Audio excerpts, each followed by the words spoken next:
I think, when you're in the midst of a panic attack, the reason you're calling someone is one, because you're scared. You want some sort of comfort. And you might also want that distraction. And sometimes you just have to, as their supporter, sit there and ride the wave with them.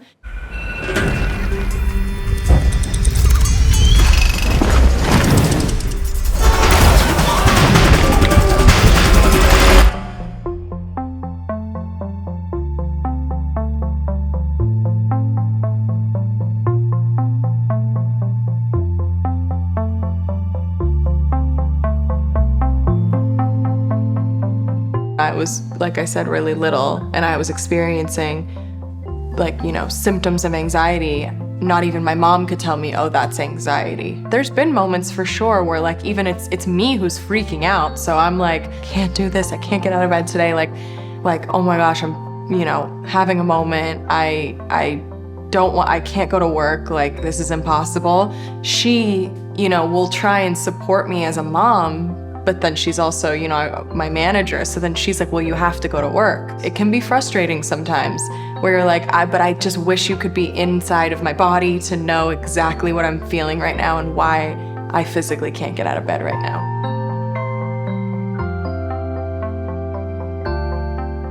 I wanted to specifically talk to you today about how to be a better ally to people in your inner circle who may suffer from anxiety. Absolutely. Well, I think first of all, we need to recognize that anxiety is really common. Right. It's sort of our body's response to something that makes us afraid. It's a threat.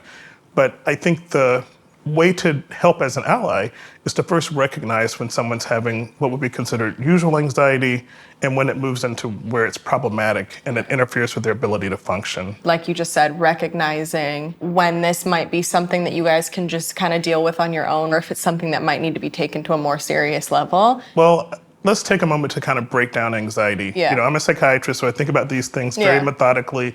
So let's start with the physical. A person might have an elevated heart rate or heart palpitations, shortness of breath, just a sense of, my body's kind of on supercharged. You're just going really rapidly.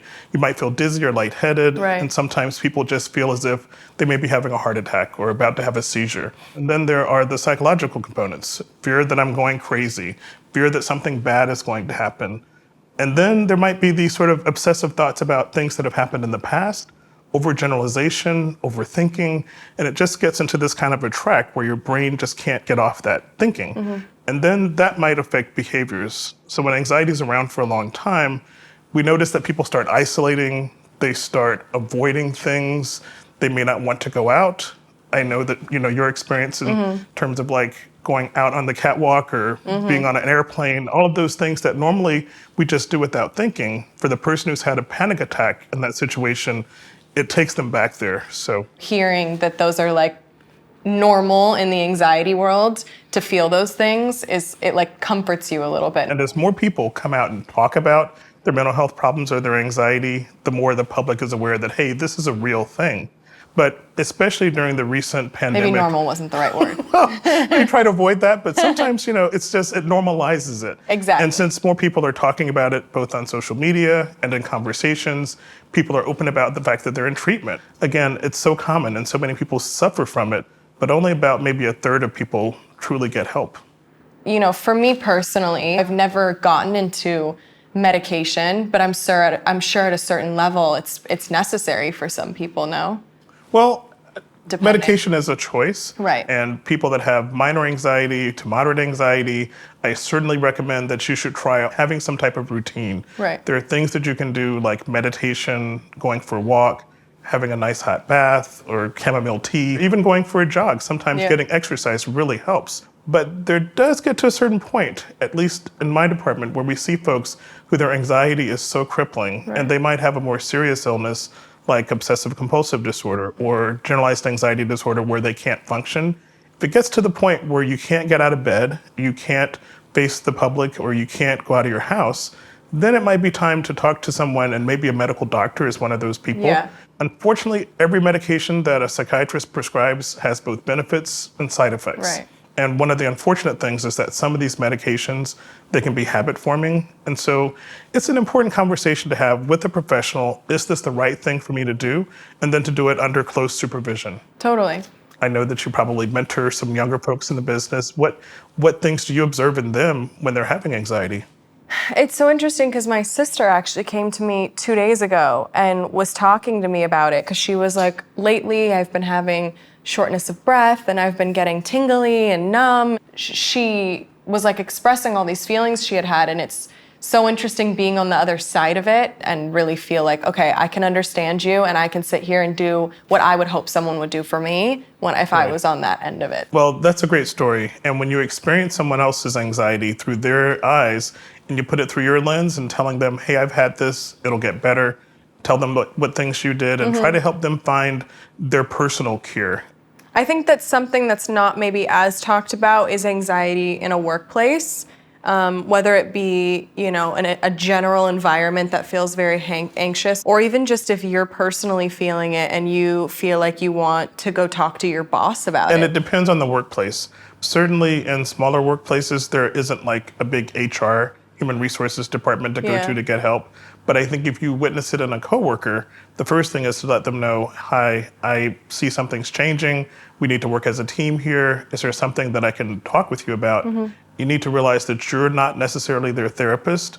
And if it is going to your boss, I try to have people frame it through a medical condition. Like, I have anxiety, especially if it's something that's been diagnosed and that's ongoing.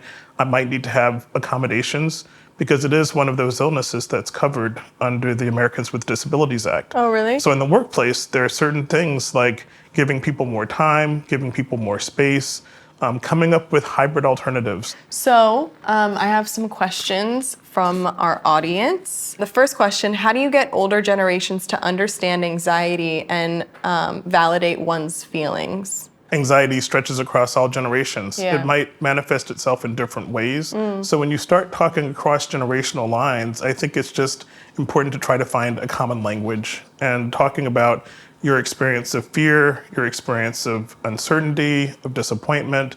Those are things that people of all ages should be able to relate to. Yeah. Okay, question 2. What advice can you share for maintaining friendships in which you are both mentally ill? I think it can be really helpful that you support each other and not be judgmental of each other. But I think you have to be cautious that you don't try to fix each other and help that person get to the right assistance when you feel like it's beyond your ability. Well, thank you so much. I think the last thing that I would love to hear from you, and something that we're doing with the professionals that come in here, is just getting some tips or tricks or something that the viewers can kind of apply to their lives at home. So one technique that I like to advise people to try is called box breathing. Okay. And it's breathing where you focus on a visual, where you draw a box in your mind. Want to give it a try? Sure. Okay. So just close your eyes. Okay. And then we're going to draw a box up as you breathe in, as you inhale. 1, 2, 3, 4. And then pause, draw a line across. 1, 2. And then we're going to draw a box line down. 1, 2, 3, 4. Pause, and then draw another line. 1, 2. And then pause, draw a line up. Inhale, 1, 2, 3, 4. And you just kind of keep cycling through drawing those lines and boxes. I like that one. Okay. Thank you. Well, it gets you to focus on the breath. Yeah. And I also want to point out that as much as we've talked about being a good ally, being a good friend and a helper, it's important to remember that when things get beyond your abilities, don't be afraid to either yourself or someone else to call for help. You can start by finding a licensed therapist or a counselor, talking to your family doctor, your primary care doctor, or even going to resources online where you look for your insurance company's provider carrier number, call them up, or call a helpline to just get some assistance. Well, thank you so much. I really appreciate you coming and teaching me some things. Well, thank you for the opportunity and for doing this. I loved Dr. Bonds. He is amazing. I just wanted to give him a hug. I thought he was so awesome. I thought it was really interesting that he had said how overwhelming it can be for the person who's trying to be the caretaker for someone who's experiencing mental illness. And he is that. And he said himself, he's like, I suffer from anxiety too. So at some point you have to, you can help as many people as you want, but you also have to remember to check in on yourself.